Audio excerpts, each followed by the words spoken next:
But we have never had to put a wall up to keep our people in.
Nessun Dorma. Some people have asked me, what is this tune you play at the beginning? It's actually a tune that Trump's favorite tenor sang when he went back to Butler in Pennsylvania after last year's attempt to his life, which happened in the month of July. So we are almost 1 year from that event that could have changed for the worse the history of the United States, but things didn't go that way. And yesterday we had a great 4th of July celebration, and these are actually, Casey hasn't seen these images, I kept them as a surprise. These are, yes, this is a surprise image from yesterday of Donald J. Trump and Melania kissy and all nice in front of the fireworks. This is my surprise? Yes. Oh.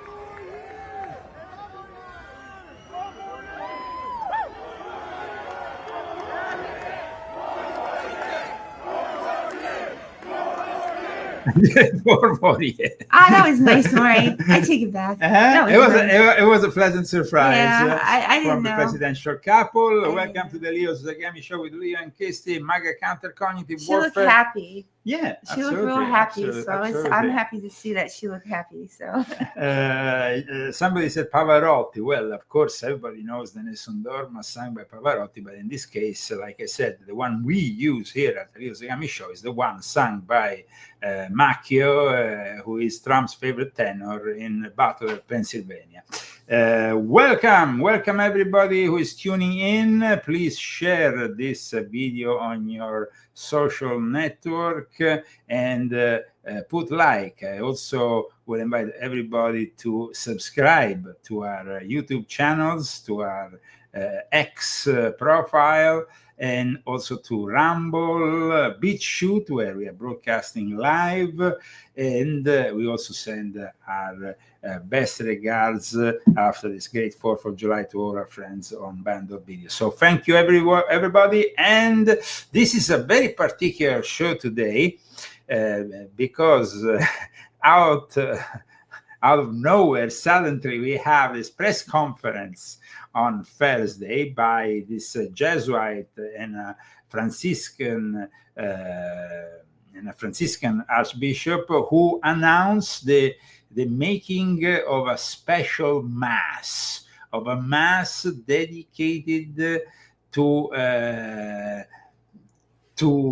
the care of creation. The Vatican announced that they were having this mass for the care of creation, basically a green mass. They called it like this in Italy.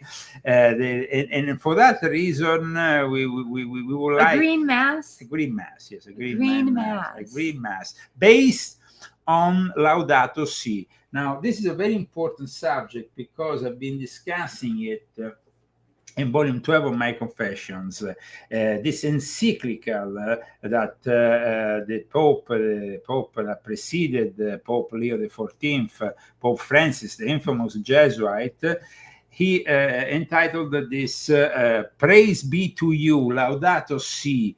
It's almost like they picked up something like from Are you going to say it? It has been tail under his eye. It's like praise be under his eye. Then it's like the reply is usually may the Lord praise open. Be. No, the Lord open. Or may the like Lord that. Open. And it's like, of course, with not even I'm so not a sad. handmaid, and he ain't no commander. but it's definitely a criticism towards the more conservative side of America that in a future breaks from the rest of the United States and creates this dystopic society. Having said that, we were talking about volume 12 of my Confessions. This is a book, as you know, dedicated to the history, secret societies, and the politics of the Jesuit world order and the Luciferian court, where I discuss, of course, Laudato Si, because Laudato Si has been a way for Pope Francis to launch this, I would say, irresponsible alarmism towards climate change. That at that point, it's almost like climate change has to be accepted as part of the gospel. And it's not the case, because in reality, scientists immediately criticize Pope Francis.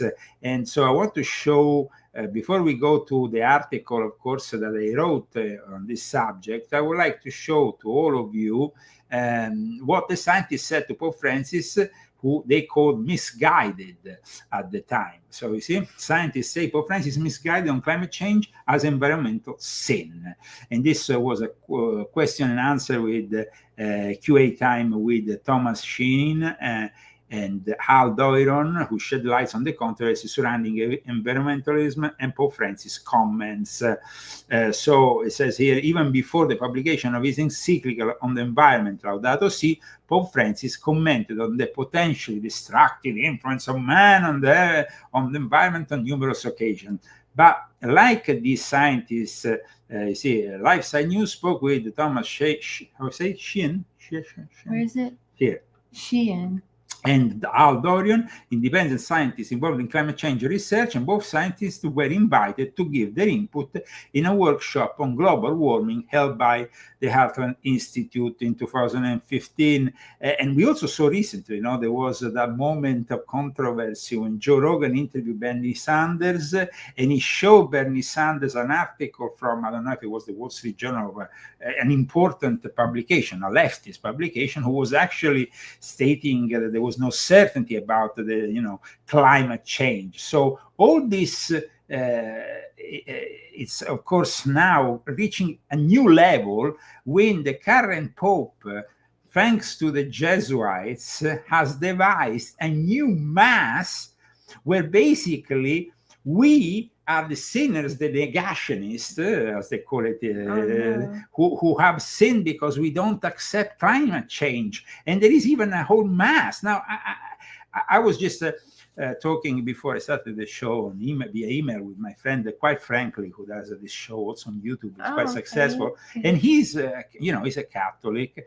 And he said, how should I really explain all this? Because the church is going in the completely wrong direction. I said, well, if you read volume 12, I clearly stated that the people like you or Vance, or even me, if I still have to consider myself a Catholic, and even you who are a Catholic, are a minority in a church with a progressive agenda that often matches only the liberal side of things, which is clearly pushed by the Jesuits.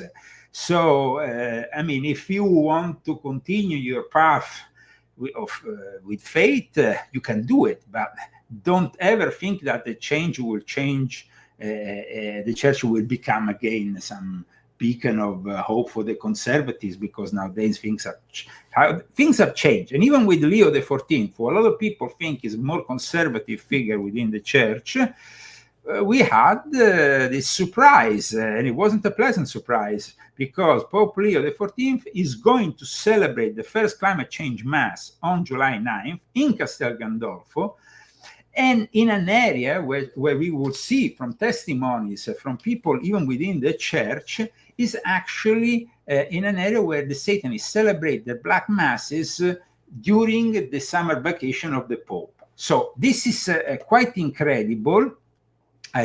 Of course, if you want to know more about it, please go on leozagami.com and you can read the article. But it's very important for me to let Christy read it, because first of all, Christy had some problems, as you remember, in the few weeks ago. You told them. In the present. You told them, and now I'm going to forget. No, it was about encyclical. That was a secret. Remember, encyclical. But more, I had it. Okay. I still have it. I will never forget. Okay, so here we go, Christine. You can read it, and it's all up to you now. Oh, gee, thanks a lot. Thanks for the intro. Okay. But more, you gotta make this like in the center. Like I can't see. Bigger. Okay, that's better. Okay. No, that's fine like that. Let me get a little bit bigger. In Confessions of an Illuminati, Volume 12, I explain how Pope Francis Laudato Si, the leftist encyclical published in 2015, is mostly read for its political parts and not for its Catholic message, and is still considered a sort of mandatory reading for leftists, politicians, diplomats, and economists who have widely used excerpts of it in their speeches in the last few years, especially in Europe, but also in the United States. Against any scientific certainty about so-called climate change, the late Pope Francis, who loved dogmas, declared that the science of climate change was indeed clear and beyond criticism. The Catholic Church, as I explained in my latest book, is now in the hands of the Jesuits, who have been pushing this agenda since the late 60s. Must suddenly be forced to view the climate change as a moral issue that must be addressed to protect the earth and everyone on it. Now, let me interrupt a second here, because this is something I discussed in volume 12, and it's very important to understand that this whole agenda was ushered in after the Second Vatican Council that concluded in December 1965 and started in 1966, and it was pushed mainly by Padre Pedro Arrupe, who was the Black Pope of the time, the Father Superior of the Jesuits, who was very much the guy who in some way managed to convince the Jesuits to take a leftist path that will mix communism and Marxism, and at the same time put the whole agenda of this climate change that was perceived as happening, and was in their mind, it was happening soon, very soon. In fact, if you think about it, in the first half of the 70s, we started to see all those strange movies about, a future in which, suddenly, in many horror movies, you will see animals going out of control because maybe Creature from the Black Lagoon or something no, like but that? all kinds. There were a number of movies where the pollution had produced some monstrosities, and it was the same time in which the Club of Rome, and then, of course, the early stages of what became the World Economic Forum, was launching this message from a perceived study at MIT, which I discussed in volume 7 of my Confessions, in which the world was ending if they didn't take some draconian measures towards this perceived climate change. But please, Christy, let's move forward and continue reading this article. Now, with Pope Francis's successor, the diabolical direction instigated by the Jesuits in favor of the lies and propaganda of so-called climate change is moving forward, as Pope Leo XIV is going to celebrate for the first time a new votive mass devised for the care of creation on July 9, 2025, in which the current Pope will use in a private mass for the Borgo Laudato Si, an educational group established by Pope Francis at Castel Gandolfo to promote ecological conversion by using the Pontifical Villa's garden as an example. A set of prayers in favor of the Jesuit Green Agenda, officially titled Missa pro Custodia Creationis, Mass for the care of creation. Let me show you this place. This place, of course, we've been in the proximities of it. We didn't get into the actual gardens that are now called Borgo Laudato Si, because those are, of course, territory of the Vatican and are inaccessible most of the time. You see, thanks to the creation of the Borgo Laudato Si project, the beauty of the Pontifical Villa garden has become the natural setting. Now, this is very important, guys, because me and Christy used to visit those areas often in the summer. Mm-hmm. And those areas actually should be investigated because there is a lot of Satanists. Satanists that... I remember you said it at the time. Yeah, because there is a tradition that goes back to ancient Rome, a pagan tradition, that was restored in the form of Satanism during the Christian era. And up until very recently, there has been discoveries even of human sacrifices. So it's not like, and they do it, and now I'm going to show you a book that came out only in Italian, a book that was written by two female investigative journalists and published in the middle of the 1990s. But back then, it was common knowledge that during the stay of the Pope, there would be black masses and diabolical rites, as this article is talking about. This was actually an article from March 2011, which is more or less when we used to go there. It is. And it says this is a black area where Satanists and fanatical of sex are often present between Castel Gandolfo, Nemi, Boschi di Riccia, and the Campagna are there, and they practice black masses. And it's this, very beautiful. It's a very beautiful place, but there is also a part of these lakes. Yeah. And on the border of these lakes, and there's a forest of Nemi, which is a very thick forest. Oh. So when you go there, I remember me and Christy used to go there, but you remember there was a tunnel, and suddenly then you get out of the tunnel and you arrive into. But before that, there was like a very dark, almost sinister forest. I didn't see that. I wasn't paying attention to that. but guys, let me tell you, these are forests that were for thousands of years. There's been rituals even before Christianity arrived. There was rituals. There was a temple of Jupiter in the same area. There's a temple of Diana Nemorensis, of the goddess Diana. There was, of course, the worship of the god Pan, which is also connected to Aleister Crowley.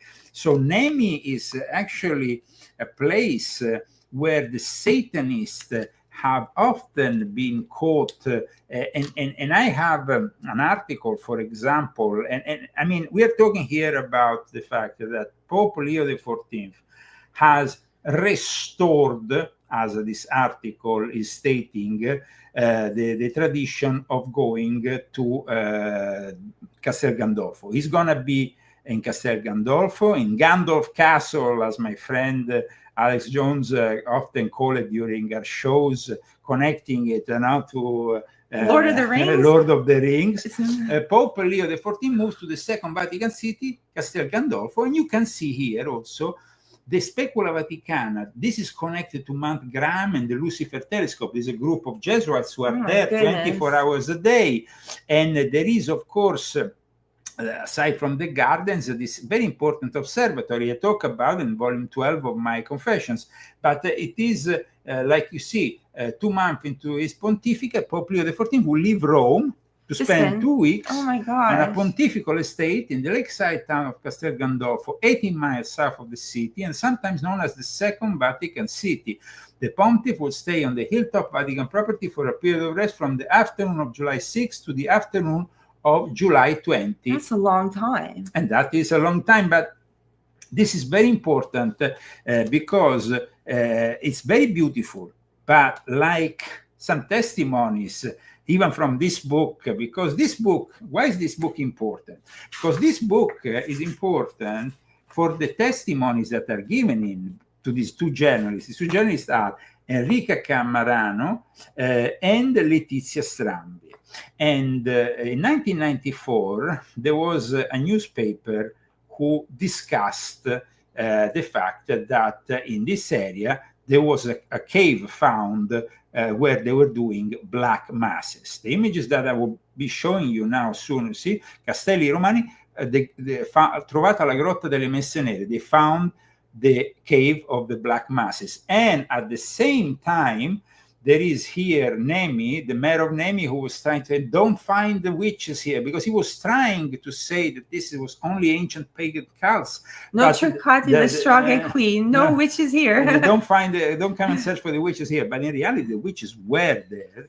And in the fact, because to show you this book that came out is only in Italian, it's called Satan at the Doors of Rome. It gives you an explanation of why the Satanists celebrate their Mass near to Castel Gandolfo, and at the same time, because they want to be near the Pope during his summer vacations, to the energy of the Holy Father. And the people who celebrate the Mass, and this is also stated in this book, are priests who liberated their sexual energies during the orgies that also are carried on with the Black Masses. And here, in the thanks, this is not a book made out of conspiracy theories. This is a book in which the people who participate are historians, but also member of the Commissariato di Polizia di Frascati, Father Gabriele Amort, the famous exorcist who inspired the book. He also participated to the making of this book. So this is no bullshit book. And it says also, thank you for the attention and for the help received by the Bishop of Albano, Monsignor, at the time was Monsignor Dante Bernini, the Bishop of Frascati, because all those areas have various dioceses. It's like there is a lot of bishops around there, more than usual. You know, and usually a bishop is for a vast area, but the bishops connected to these areas are also the ones that often become popes and who are placed there, just like Pope Leo XIV before he became pope. And then he says, the Bishop of Albano, it says l'Ispettore of Police, Mauro Fioranelli, the mayors of Albano, Castel Gandolfo, and Nemi, who all helped in the making of this book. And so this book is a testimony, and here you have photos of the actual places with the caves near Castel Gandolfo where the Black Masses were conducted, and these are photos with the police there, and actually photos of the Black Mass itself. Whoa, that's some dark stuff there. Watch here, during the Black Mass, and here. This is one of these places, always in the same area, which forms almost a triangle of towns dedicated to these Black Masses and the occult. And you see images of the police at the time photographing these places where they were found always elements. And then this is a rock made with the face of a demon. Whoa, that's terrible. So the fact that the Pope, the current Pope, is celebrating the first climate change mass in the place surrounded by Satanists, and this is not speculation, but a testimony given by credible sources. Gosh, It's pretty incredible, don't you find? I mean, this is it's pretty clear, it's pretty clear, no? right in front of your eyes. And I'm going to show you now the actual changes that they have done for this ritual that they will be conducting. Pope Leo the 14th will be conducting. This is was the presentation, and as you can see, the guy who opened the presentation was Cardinal Michael Cerny, SI, which is a Jesuit. I explained this in volume 12, what it means, SI and SJ is Società Jesus. Now, at 10 o'clock in the morning, in Via della Conciliazione 54 on Thursday, they presented the new Mass Pro Custodia Creationis. And here there is also in English. So for people who might be interested, I will post it here in the chat. If you're following us, of course, from YouTube, it usually goes only if you go on the chat from YouTube. And it says here, Christy. In the Roman Missal, there are 49 masses and prayers for various needs and occasions. 20 are for the church, 17 for civil needs, and 12 for various occasions. Among the formularies for civic needs today, we are happy to introduce Mass for the Care of Creation, Missa Pro Custodia Creationis, Missa Pro Custodia Creationis, in response to requests suggested by Laudato Si. Over the past decades, the Church has continually affirmed the mutual responsibility between human beings and nature. Now, the interesting thing is that this is a citation from Laudato Si, page 67. But then they say 35 years ago, Pope St. John Paul II released his groundbreaking message for the 1990 World Day of Peace with God the Creator, peace with all creation. We all remember that gathering, which happened. I think it was a unique gathering at the time, based also on St. Francis of Assisi, because that was the concept of the Pope, was to gather mostly everybody for this day of peace. And it wasn't particularly only something for the Catholic Church, only because he focused for the first time his interest on the ecological crisis and its moral implication. Now, that whole thing, of course, was then picked up again and amplified by Pope Francis in 2015, when then he went, if you remember, we all talked about it because I was on InfoWars, the Pope went to the United Nations. It touched, of course, in line with Agenda 2030, 2021-2030, which became also the focal point for the Jesuits. The Laudato Si, this encyclical, became a way of promoting this new dogma of climate change that became suddenly a dogma, something that you couldn't oppose in any way, shape, or form without opposing the actual faith, the Catholic faith. So this is quite incredible. But here, Chrissy. Let us give thanks to God our Creator for this new formulary of prayers for the Mass. May it help us to learn how to care for His immense gift. Pope Leo XIV will use it next week for a Mass at the Borgo Laudato Si Castel Gandolfo.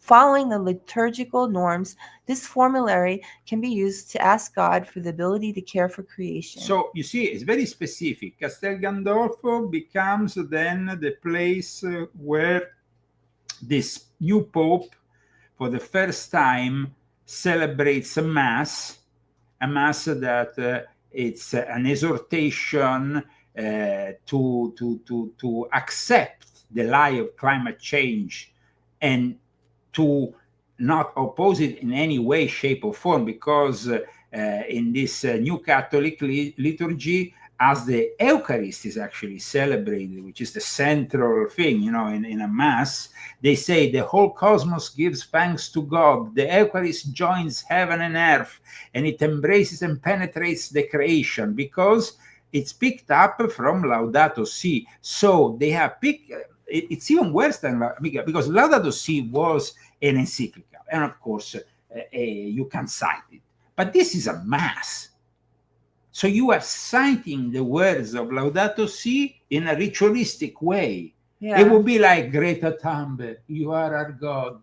We all believe in climate change. Hallelujah. I mean, it's ridiculous. It's Don't you think? really sick. I mean, it's like, let's see the faces of those, because this Jesuit who presented the whole thing is the guy one of the people who has devised this new mass. And so let's see a second the faces of these two gentlemen while they were presenting this latest monstrosity that emanates, of course, from the Second Vatican Council. The one on the left is the Franciscan, of course, Viola, and the other one is the Jesuit, this guy here. He looks like a Jesuit. He looks like a Jesuit. And so, I mean, like somebody is suggesting in the chat, definitely a mass is supposed to be for Jesus, for God. It's not supposed to be, no? Yeah, I know.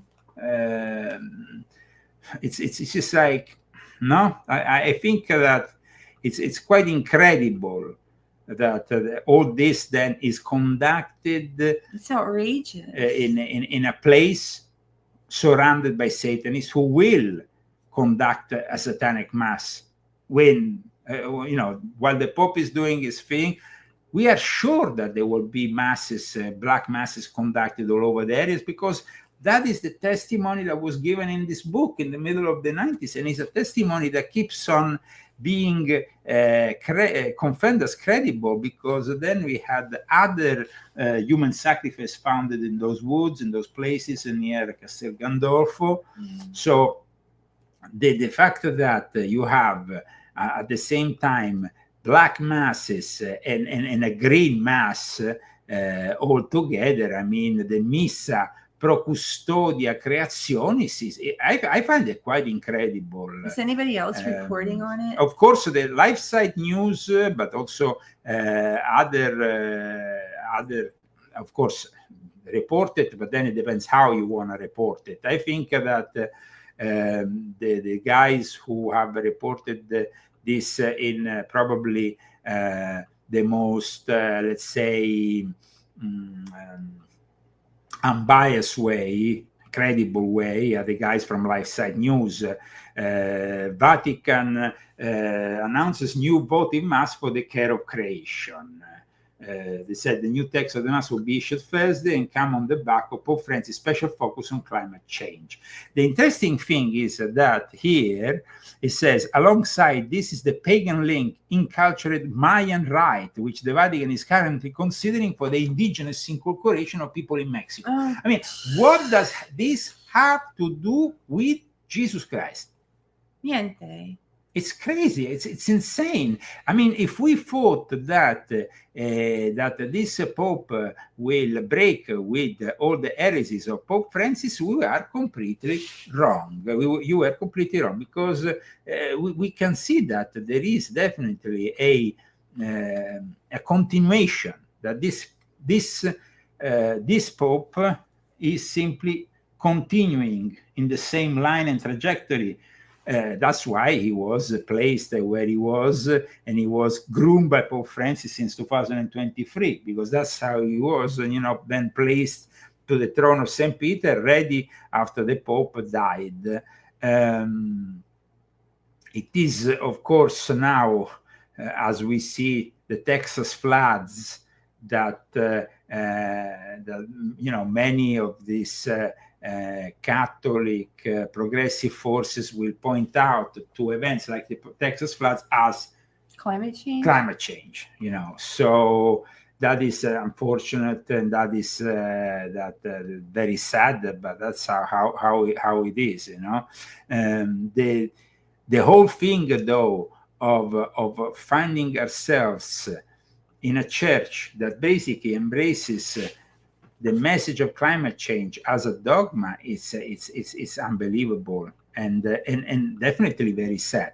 But let's go back to this place, Castel Gandolfo, because this place is surrounded.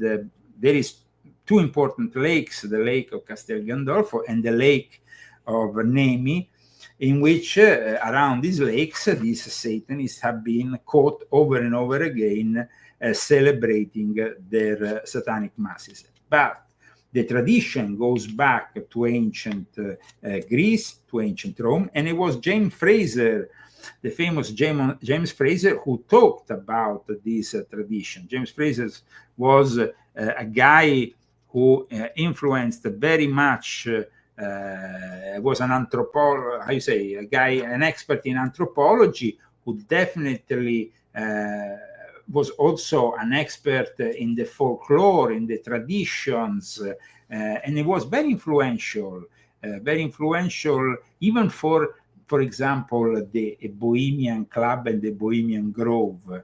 A lot of the research that launched that place. I wanted to ask you something. Yes. Now that you said Bohemian Grove, what was the thing they do in Bohemian Grove? The cremation of care. Cremation of care? Yes, the cremation of care.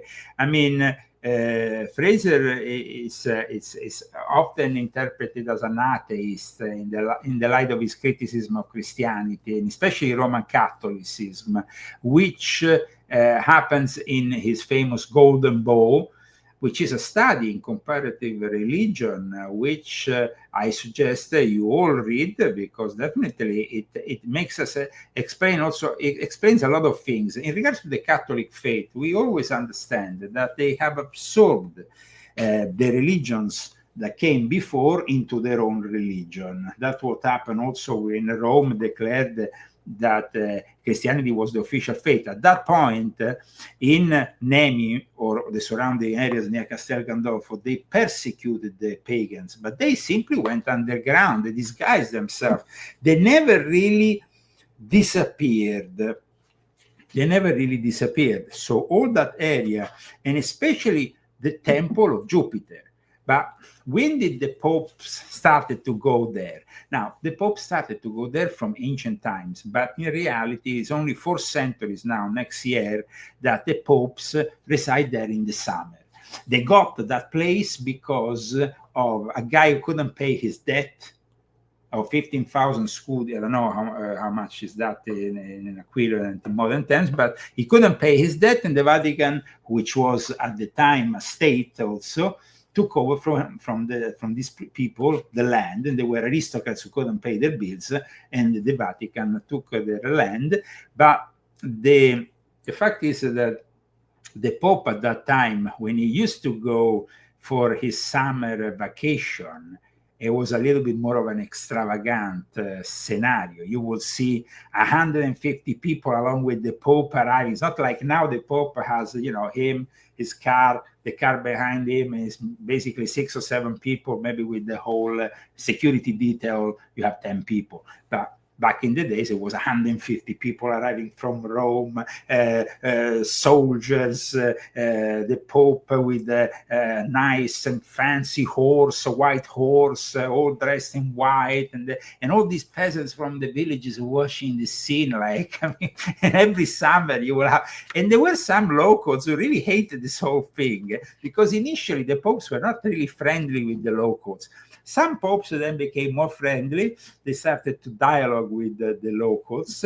But let's not forget that also in the same area, there was the cult of Mithras, which is a very important cult because it's celebrated in the same day as we celebrate Christmas, on the 25th of December. The cult of Mithra was imported by Roman soldiers to Rome. Mithra, also spelled Mithras, was a prominent figure in ancient Indo-Aryan mythology. and it was, of course, associated with Mandaeanism, with the founder who was Zoroaster, Zarathustra. And of course, the Mazdean religion was something that came from the East, but it arrived there, and there was actually a temple in that area of Mithraism, always there in the same area, close to Castel Gandolfo. So you have the worship of Diana Nemorensis, the worship which came also originally from Greece, and then the cult of Jupiter Lazialis, which was the cult of Zeus from the Greece, transposed, taken from the Romans. And Jupiter, of course, had the central Rome in Zeus, in the pantheon of the gods, because Jupiter was the head of all the gods. So all these, you see, so you have all these monasteries now, all these holy places around there. But in reality, origin, they were all temples, pagan temples, that were simply absorbed by the new religion. Wow. And these caves that are close to Castel Gandolfo, and they are close to a place called Convento di Palazzolo. Let me see if I can show you an image of the Convento di Palazzolo, because that's is the place where nearby they celebrate the Black Masses. I felt very uneasy when I was there in Nemi. It was a strange place, eh? Yeah, I mean, I thought I was just feeling uneasy anyway, because I was so new to Italy and everything felt weird. But Nemi was particularly, like, the people there were really, really, I go by how mean people are. They were mean. And they were really mean. Super mean. And this is a convent. You remember there on the hill before going to, when you surround the lake. It's very, very, very beautiful. It's a Catholic place of worship located in the municipality of Rocca di Papa. And this Rocca di Papa is like really high. In fact, all the antennas of the various TV channels and stuff are placed there. In the suburban diocese of Frascati, next to the church, stands the former convent of the Friars Minor Observant. And that is interesting because this is also an order of importance, the Franciscan order, which brings us back to one of the two people who presented this green mass. And so you see here, picturesque place overlooking Lake Albano. Lake Albano is the other big lake. So you have Lake Albano, this is Lake Albano, and then next to it you have, of course, of course, Castel Gandolfo, which is, like I said, a fantastic place. And then you have the lake of Nemi, and then this is another fantastic place that. But these places are nice, I repeat, in the daytime, but like when you get to the evening, they start getting a little bit scary. So this is also Nemi. So all these lakes were the playgrounds of the emperors. They even put, you remember, there was a whole palace built on the lake with a ship from the emperor. And then, of course, I think during the Second World War, it was this whole story also. But they basically used to live on top of the lake with a whole palace built on the lake, wow. like a ship palace. Why? Because they like the emperors then play games and stuff in the lake and all kinds of decadence. but this is the way, and of course, it was like somebody saying they have volcanic origins. They have all volcanic origins. Lake Nemi is a small circular volcanic lake in the Alban Hills, south of Rome. And then you have, of course, the lake is famous for its great sunken Roman ships built under Caligula. Caligula wasn't really known for being a tranquil kind of emperor. He was pretty much a pervert. Yes, we can say that Caligula was not really the most tranquil, but he like I said, he used this area like a playground for He didn't even wear his crown correct. He's got it all crooked on his head. But he was the son of the Roman general Germanicus, and he was actually member of one of the most important families from ancient Rome. But he Caligula is known for being, let's say, a little bit of a pervert of sorts. What's a pervert of sorts? What is that exactly? Well, I mean, when you're talking pervert, you're talking about, he was very well known for also when he went at Villa Jovis in Capri, Capri, the famous I mean, when you island say of Capri. pervert, we think the worst things. Well, it is the worst things and even more. Okay, well, then just say it like that. I mean, absolutely. I mean, he also was very, very eccentric in all his. Oh no, it's not in Italian. No, it's in a way very eccentric in the way that he interpreted, let's say, religion as well as politics. So some say he was totally insane. We could actually was Caligula insane? Let's make the question to the AI and maybe. Oh no, he was a wonderful man. He did everything correct. No. Caligula was a bit. Okay, let's see what the AI says here. Christy, you can. I get to read AI. Yes, you get to read what they. They might have spelling errors. Let's see. While some ancient sources depict Caligula as insane, modern historians often view him as a complex figure whose actions, while cruel and excessive, may have been driven by a combination of factors rather than outright madness. Okay. So they are trying to justify the insanity, find a method into the madness. I knew it. Potentialist and narcissistic personality, trying to impose a style of life that was super decadent. Of course, these people were all completely possessed by entities they worship and they sacrifice to animals as well as human beings, as well as anything. So this whole thing that then in a way filters down to the area, which then became an important area for the popes and the black aristocracy. The black aristocracy is the aristocracy close to the Vatican. That's what the real black aristocracy is. And that's how they got to Castel Gandolfo and how it became the summer residence of the Pope. Like I said, after there was somebody who didn't manage to pay its debt. But already before that, there were various popes who liked to visit the place over and over again.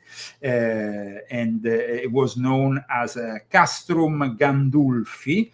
And it was connected also to an important family that was, of course, a family connected to alchemy, to the study of alchemy, and the study of alchemy was very much a very important element, like the study of Hermetism.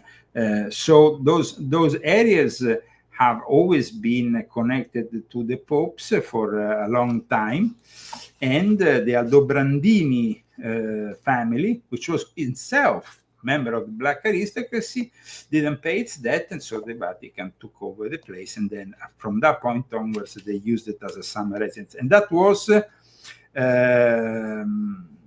the beginning of the 17th century, so it's been 1626, so next year it will be like what, 4 centuries since they started to use Castel Gandolfo as their headquarters.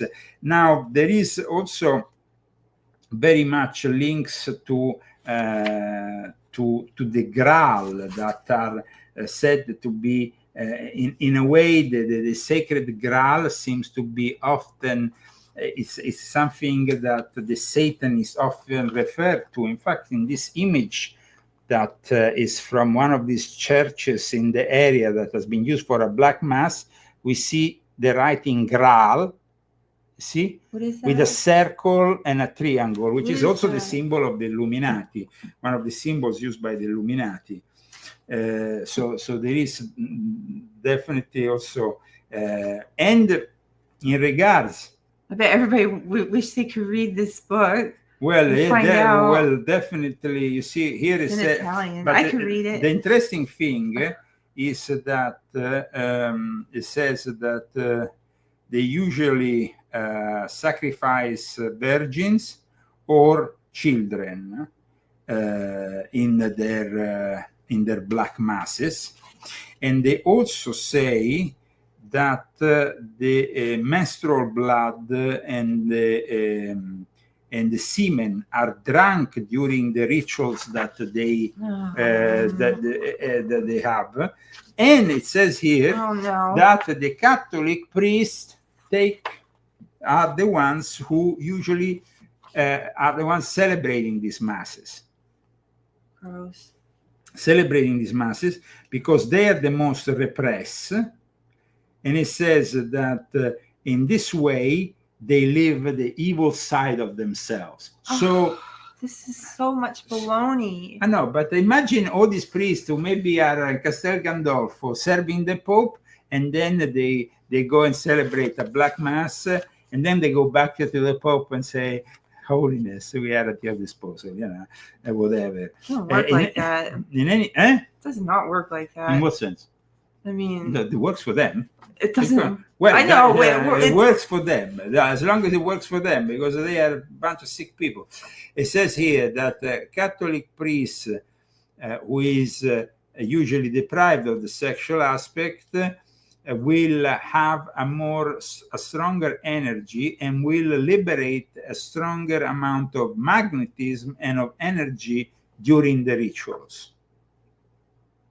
So it says that for these people, for these Satanists who celebrate Mass near Castel Gandolfo, there is no sin. And then they ask, how do you become the head of a satanic sect that does masses there? And they say that it means that the guy is closer to Satan, in particular to the demons, and in some cases to specific demons, like Astaroth, for example, regions of Lucifer, they say. And then when they asked which kind of, because in this book there is actual interviews to some of the Satanists who participate to these black masses near Castel Gandolfo, and their testimony says that they give importance to the sexual act, but if they usually never impregnate women, but if it happens, they immediately abort these women, and that during the black masses, they collectively masturbate to liberate magnetism around the aura of this whole thing. I know, but I mean, this is it's just horrible. It's how it is. I mean, it is. I mean, it's not. I mean, they are definitely devoted to evil. So now they're going to do this pretty soon. They will be doing this during the time that the Pope goes next back. Week. From tomorrow, the Pope is in Castel Gandolfo until the 20th. And That's from really tomorrow, horrible. they will start probably doing black masses around the area. And there is here a whole history of a guy, a pentito, one of the sect from the Castelli Romani, who then gives his interview that we just read some passages. It says here, where do these ceremonies take place? In the area of the Castelli Romani, near the Lake of Lemi and on the Monte Tuscolo. It's very clear. I mean, it's very... Question and answer. And it says that both for magic and black magic, the triangle of this power is like a center of magic in which you have Rome, and these areas around Rome that are more influential than other places that people perceive as satanic, like Turin or other places. And it says that Crowley's influence is very much present.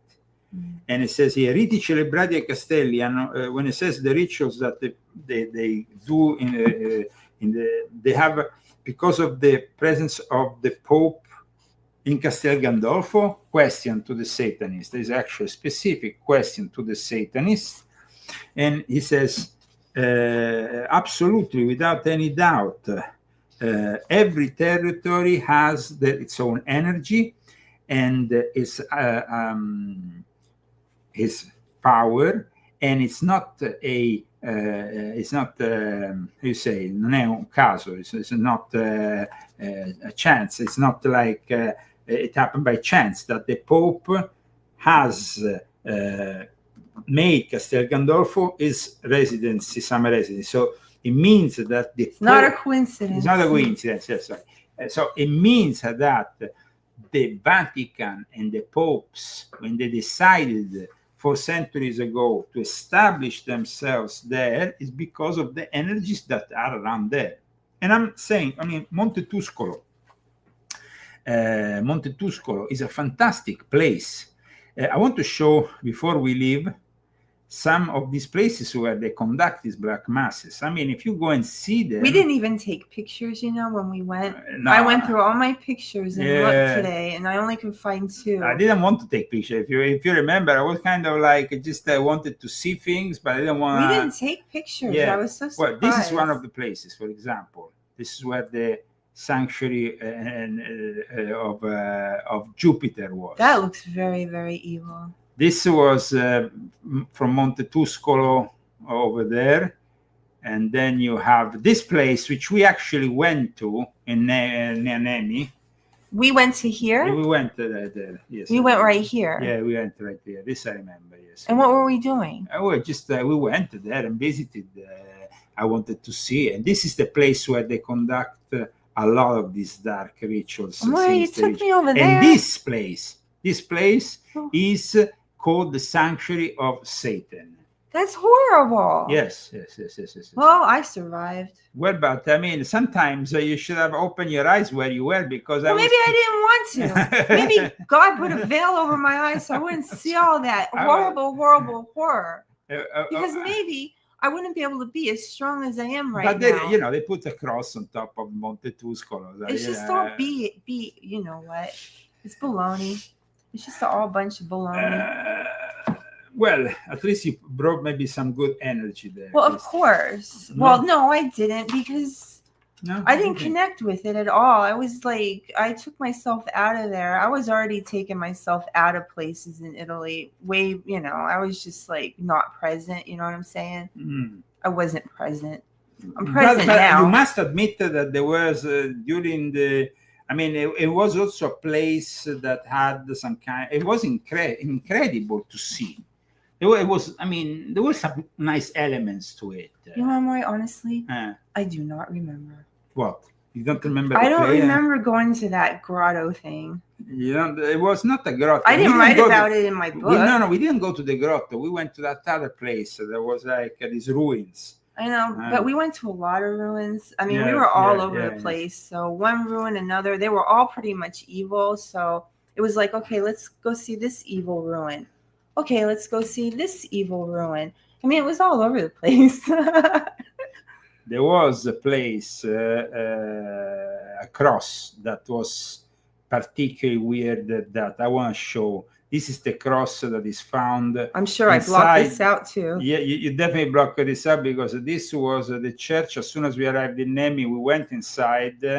And when you see... God didn't let me see that. When you see this image of Jesus, you were pretty freaked out.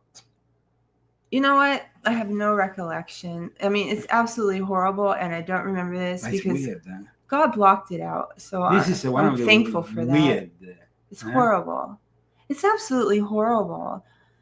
Are those snakes like Medusa? So they kind of turn Jesus into Medusa with the snakes. That's really rude and horrible. Oh, but look at all the thing coming out. Why are you making us look at this? The image also is weird. It's horrible. Huh? And people say it's interesting.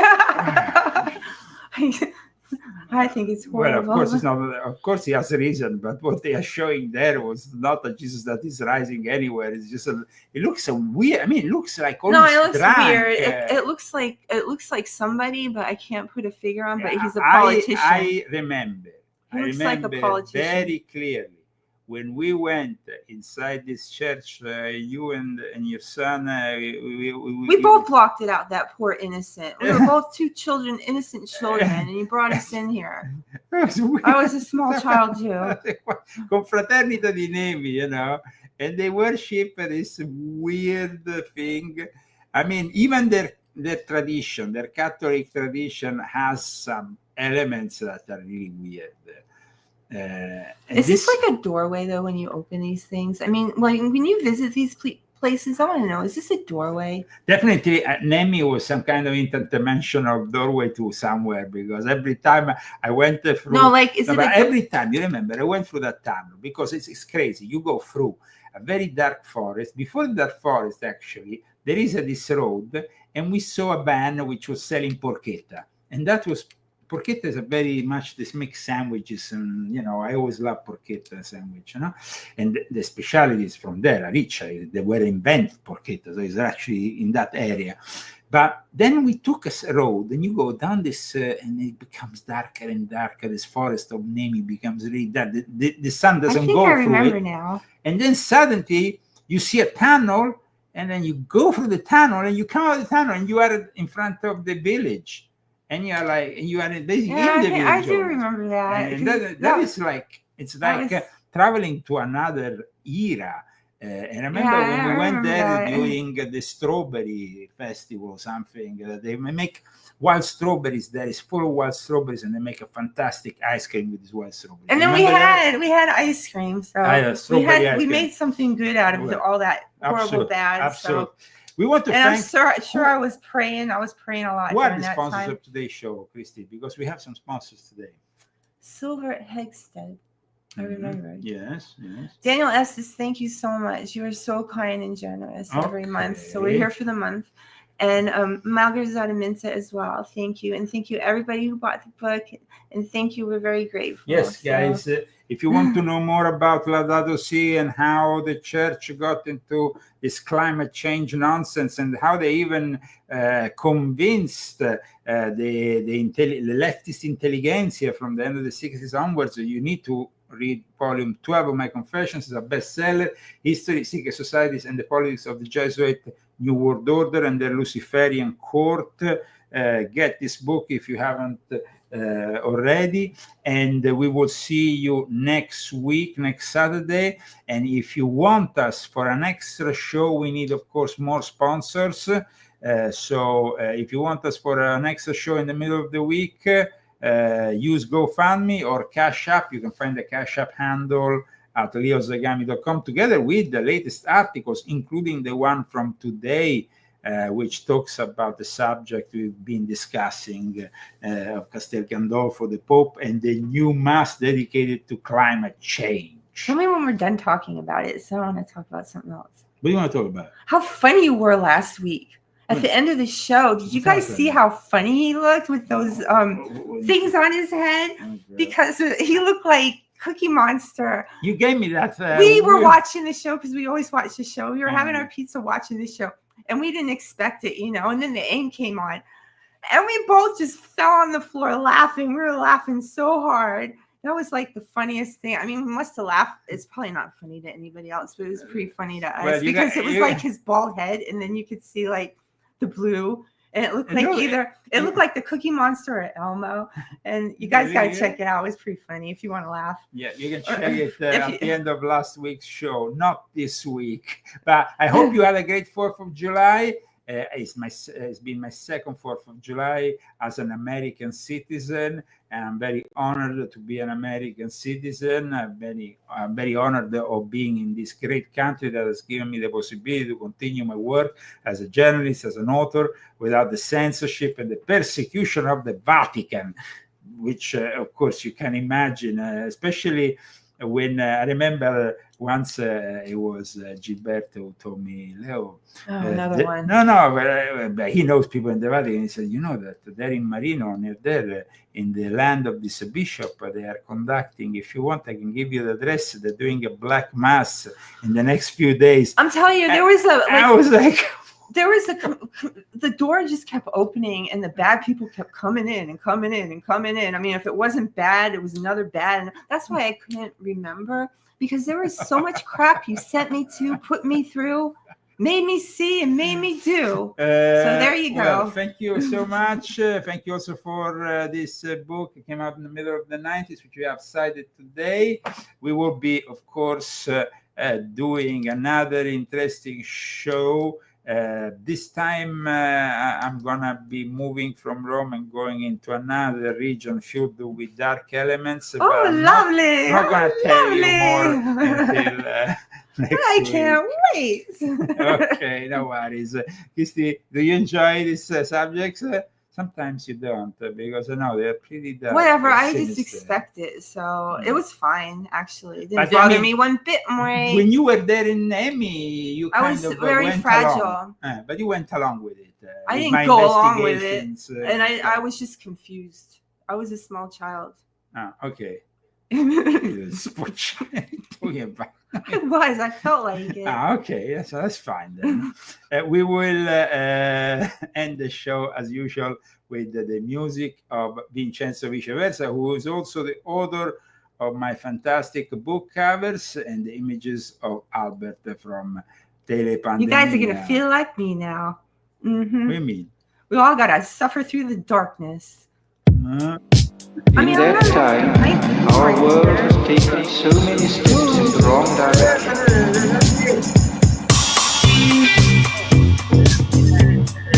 You have to describe really what we are living through, and unfortunately, we're living through dark times, Christy. So Well, I know that. You're not telling me anything I don't know already. Yeah. Look who I live with. Yeah, I know.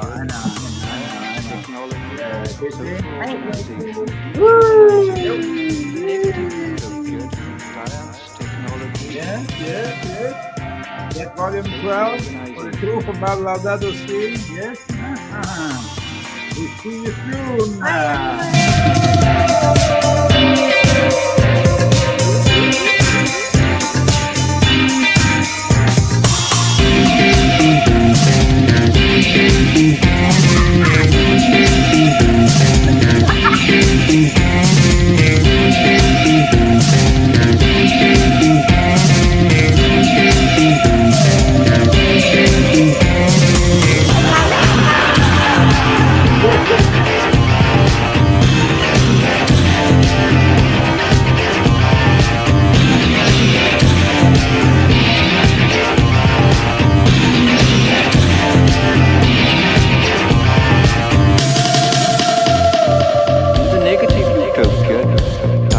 Technology, social organization, dehumanization.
utopia, technology, social organization.